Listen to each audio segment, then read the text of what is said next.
Je suis la résurrection et la vie, c'est cinquième grande affirmation de Jésus dans une série de 7 grandes affirmations de Jésus dans l'évangile selon Saint Jean. Je suis la résurrection et la vie. Le contexte, dans qui contexte que Jésus-Christ était fait affirmation, ça. Contexte ça, c'est nous venons dans Jean chapitre 11 à partir du verset 1er. Côté que Jésus recevait une nouvelle que il y avait un homme malade, Lazare, de Béthanie, village de Marie et de Marthe, sa sœur. C'était cette Marie qui oignait de parfum le Seigneur et qui lui essuyait ses pieds avec ses cheveux. Et c'était son frère Lazare qui était malade. Trois messieurs dames sayo, Marthe, Marie et Lazare, c'était 3 amis Jésus qui ont été. Et verset 2, il fait nous connaître que Marie, ça, c'était lui-même qui était pris un parfum de grand prix, de bonne odeur, et qui était lavé pied Jésus avec lui, et qui était essuyé pied Jésus avec propre cheveux lui. So c'est frère lui, Lazare, qui tombait malade et que voyait nouvelle là-bas Jésus. L'apôtre Jean prend un soin pour le dire nous dans verset 5 là, Jean chapitre 11, que Jésus aimait Marthe et sa sœur et Lazare. So, non, yo tes amis, littéralement, on prend, une affection pour eux-mêmes. Mais tandis que, dans verset 6 là, après que Jésus finit prendre nouvelle que Zamine dans Lazare, les malades, passage là dit nous que il était 2 jours encore dans le côté que il passait encore 2 jours après que le tendait message là. Peut-être on a posé des questions et peut-être nous croyons que Marie et Marthe ils ont posé peut-être les mêmes questions. Pour qui ça Jésus immédiatement, il y a un homme qui s'est emmêné, il tendait que le malade et c'est Jésus ça qui a fait des miracles, qui a une réputation, qui a guéri malade, qui a ouvert les yeux aveugles, qui a même levé moun qui mourit. Pour qui ça Jésus était passé 2 jours en plus. Et nous songez l'histoire de la fille, la fille de Jairus, dans Luc chapitre 8, verset 41 à continuer, que Jésus, Jairus, était venu côté lui, que petit li Jairus était un chef dans la synagogue, et puis qui vient côté Jésus, petite fille là qui a 12 ans, qui est malade, li presque mourir, et puis Jésus, dans route pour l'aller, ouais, petite là, bien sûr, pour la guérir, et pendant que le pralé, il y a une femme que dit nous qui c'est une femme qui était une perte de sang, une hémorragie depuis 12 ans et puis même lui approché, lui aller, lui toucher Jésus et immédiatement il était guéri. Dans Luc chapitre 7 verset 11, nous songeons le fils de la veuve de Nain qui était en route pour l'enterrer et Jésus a compassion pour maman et puis il est levé le jeune homme ça. Nous songeons tout l'officier, on prend le fils d'un officier romain dans l'armée romaine qui était venu côté Jésus dans Jean chapitre 4 verset 50 nous lit ça que pour Jésus t'as dit un mot pour les mêmes. Il était même senti que il pas digne pour que Jésus t'a la caille et Jésus t'es commandé pour foi li et il était guéri petit lion. So, c'est Jésus, ça, qui c'est l'ami de Lazare, et là, il tendait la nouvelle que Lazare est malade, mais il était 2 jours. Il continuait, et après 2 jours, il décidait pour le retourner en Judée, parce que Béthanie était tout près de Jérusalem, à quelques kilomètres de marche, près de Jérusalem. T'es un pile monde qui était venu pour venir voir Lazare, pour venir voir Marie, mais conversation entre Jésus et disciples commencé côté que disciples t'as refusé, t'as dit Jésus pour qu'il soit besoin de retourner en Judée parce que t'es presque lapidé. Mais dans verset 11 là, il dit que Lazare notre ami dort, mais je vais le réveiller. Disciples n'ont pas qu'à comprendre. S'il a dormi, il est en profond sommeil, il a l'a guéri, l'a levé, c'est ça que il dit. Mais Jésus, ouais, que pas comprendre, et puis il dit ouvertement dans verset 13 que Lazare est mort. Dans verset 14 plutôt, il dit ouvertement que Lazare est mort. Remarquez bien que Jésus connaît que Lazare est mort. Même de loin, il connaît que Lazare est mort. Remarquez ça qu'il dit dans verset 15. Il dit, à cause de vous, il dit que moins content à cause de vous, afin que vous croyiez, je me réjouis que je n'étais pas là. Je veux dire que la mort de Lazare, il gagne un but. Dans la mission Jésus, il gagne un but. But ça, bien sûr, Marie et Marthe, sœur Lazare, yo pas de comprendre ni. Disciples yo peut-être pas de comprendre ni. Et tout le monde qui est venu pour consoler Marie et Marthe à cause de la mort de Lazare, yo pas de comprendre ni. Il y a un auteur qui dit Dieu permet le mal afin de rendre la puissance de sa grâce et la puissance de son amour plus visible dans la conversion d'un pécheur. Il y a un père de l'Église qui était vivant aux environs de 307 à 407 après Jésus. C'était un évêque de Constantinople du nom de Chrysostome. Il dit, pourquoi est-il resté? En parlant de Jésus qui était 2 jours après que le temps des nouvelles, il dit, pourquoi est-il resté? Et réponse libaye, pour que Lazare respire son dernier souffle et soit enterré, afin que personne ne puisse affirmer qu'il l'a restauré quand il n'est pas encore mort, en disant que c'était une léthargie, un évanouissement, une crise, mais pas la mort. À cause de cela, il est resté si longtemps que la corruption a commencé. Et ils ont dit, il pue maintenant. C'est ça, évêque Chrysostome, il dit, Jésus t'est resté, c'est pour que Lazare t'est capable de mourir et que t'est capable d'arriver dans le point côté que il commençait commençait à rentrer dans la corruption. Ça veut dire qu'il pourrit, il sentit 4 jours, c'est 4 jours que Lazare est à gagner lorsque Jésus venait. Afin que personne pas t'a dit que Jésus t'est levé un monde qui pas vraiment mourir. C'est ça que Chrysostome lui-même dit.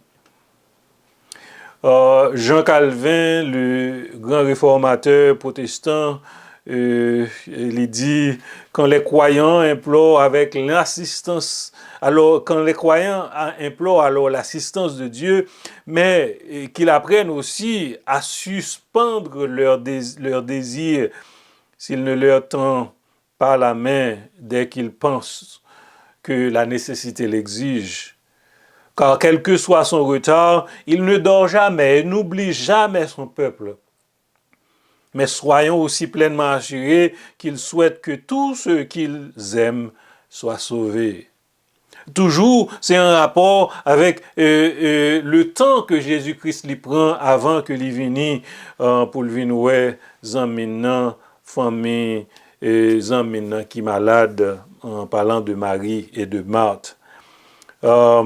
Jésus finalement venu, il est arrivé et pendant que il est en route et puis Marthe prend nouvelle que Jésus il est en route l'a venu et Marthe courit aller pour le capable parler avec Jésus. Et tandis qui ça, premier bagaille que Marthe lui dit lorsqu'il arrivait côté que Jésus était dans verset 21, il dit, Marthe dit à Jésus, Seigneur, si tu avais été ici, mon frère ne serait pas mort. Si tu avais été ici, mon frère ne serait pas mort. Parfois, moi, avec vous, quoique nous connaissons le message de l'évangile, quoique nous connaissons la puissance de Dieu, on prend toute intervention que bon Dieu fait, mais parfois, lorsque nous sommes dans des situations, c'est comme si nous oublions la puissance de Dieu. Dans l'intervention, ça que que Marthe lui-même lui fait, si tu avais été ici, mon frère ne serait pas mort. C'est comme si Marthe a oublié que Jésus est capable de guérir. On prend Lazare, même côté que le théâtre, avec une seule parole. Mais il continuait pour le dire, mais maintenant même, je sais que tout ce que tu demanderas à Dieu, Dieu te l'accordera. Il montrait la confiance que les gagnants dans Jésus. Jésus dit, lui, ton frère ressuscitera. Oui, il dit, lui répondit, je sais, lui répondit Marthe, qu'il ressuscitera à la résurrection au dernier jour. Qu'il ressuscitera à la résurrection au dernier jour. Est-ce que Marthe a oublié que Jésus qui devant nous, c'est lui-même qui a puissance pour capable non seulement ressusciter à la résurrection au dernier jour, mais qu'à ressusciter Lazare qu'on y a là pour le rebattre la vie encore, même Jean que le fait pour la fille de Jairus, même Jean que le fait pour le fils de la veuve de Nain, même Jean que le fait pour le fils de l'officier romain. C'est même Jésus ça qui l'a. Et c'est donc à partir de conversation ça que Jésus lui-même, dans verset 25, verset 26, il prend le bail, cinquième grande affirmation, il dit, Jésus lui dit, je suis la résurrection et la vie. Marie dit, je sais qu'il ressuscitera à la résurrection au dernier jour, mais Jésus dit, lui, je suis la résurrection. Moi-même qui campais devant l'an, moi c'est la résurrection et la vie. Qu'est-ce que ça veut dire? Ça veut dire que premièrement, à la fois, Jésus, c'est lui-même qui baille la vie physique. On prend le pouvoir pour le capable de lever ça qui tombait dans la mort, qui mourit, le pouvoir pour le faire ça. Même Jean lui fait dans tout exemple ça que nous sommes baille dans le passage ça que nous sommes cités. Ça c'est lui-même, malgré Lazare, il mourit. Depuis 4 jours, il est enterré. Jésus, c'est la résurrection et la vie. La résurrection et la vie. Mais Jésus, tout, non seulement il a pouvoir sur la vie physique, il a la vie physique, même là que yon a mouru, Jésus a pouvoir pour lever moun sa de la mort. Mais Jésus, tout, c'est lui-même qui baille la vie spirituelle. La résurrection spirituelle, la vie spirituelle, c'est la vie éternelle, la connexion avec Dieu, la connaissance de Dieu, cette relation intime avec Dieu, c'est Jésus-Christ qui est capable de bailler. Et c'est ça Jésus dit, je suis la résurrection et la vie. Celui qui croit en moi vivra. Parce que c'est lui-même qui baille la vie, même s'il meurt. On prend, et quiconque vit et croit en moi ne mourra jamais. Ça qui est connecté avec Jésus, ça qui a une relation avec Jésus-Christ, qui croit en lui-même, qui croit dans le message de l'évangile, qui accepte comme Seigneur et Sauveur de la vie, il a le pouvoir pour non seulement vivre une petite bon Dieu, mais la vie éternelle. Il dit, je suis la résurrection et la vie. Et c'est un message ça qui a offert à nous-mêmes, qui a coûté, soit matin ou bien après-midi, tout dépend de l'heure qu'on a coûté. Et lorsqu'on a coûté message ça, attendez, même question ça, que Jésus-Christ, après que le vin bail affirmation ça, je suis la résurrection et la vie. Il parlait à Marthe, il dit ça. Il dit, Marthe, crois-tu cela? Est-ce qu'on croit ça? Est-ce qu'on croit que je suis la résurrection et la vie? Et c'est le même message ça qui offre à nous-mêmes. Est-ce qu'on croit que Jésus-Christ c'est la résurrection et la vie? Est-ce qu'on croit que Jésus-Christ est capable de pardonner péché? Est-ce qu'on croit qu'il est capable de laver, qu'il est capable de purifier? Est-ce qu'on croit que quel que soit dans mi-temps, quel que soit bagaille ou bien dossier que vous gagnez dans la vie? Peut-être même avec Lazare, péché yo en putréfaction dans la vie ou senti avec péché yo. Même avec tout le monde, car tout son péché, ils sont privés de la gloire de Dieu. Et péché, c'est un bagage qui a une mauvaise odeur devant Dieu, dans narine, bon Dieu. Mais Jésus, qui c'est la résurrection et la vie, il est capable de venir devant le tombeau de Lazare, même l'heure que l'il sentit, même l'heure que nous prenons l'y en putréfaction, l'y pourri. Jésus est capable de venir devant le tombeau de Lazare et puis il capable de relayer Lazare et Lazare n'a pas rien que le capable de faire excepté répondre et lever. Mais c'est même bagarre là, oui, Jésus est capable de venir devant ou même qui sentit avec péché. Et lorsque il relève, pas rien que est capable de faire excepté venir matin ou bien après-midi ou bien à soir, quelle que soit l'heure que vous écoutez le message ça. Est-ce qu'on croit que Jésus c'est la résurrection et la vie? Si vous croyez ça, venez joindre, acceptez-le comme Seigneur et Sauveur la vie. Reconnaître que c'est lui-même qui a pouvoir et c'est lui-même qui a habilité pour capable la vie, pour pardonner péché, pour restaurer ou, pour réconcilier ou dans une relation intime avec Dieu, le Créateur, et pour une petite, bon Dieu. Seigneur, merci, parce que l'amour que vous manifestez envers nous-mêmes, nous ne sommes pas rien, et pièce mot que nous sommes capables de dire, nous avons témoigné de puissance l'amour ça. Vous c'est un Dieu de compassion. Vous c'est un Dieu qui fait grâce. Tant pis, fais-nous grâce. Acceptez-nous dans la famille. Pardonnez péché nous. Et aidez-nous pour nous suivre. Dans le nom de Jésus, nous prions. Amen.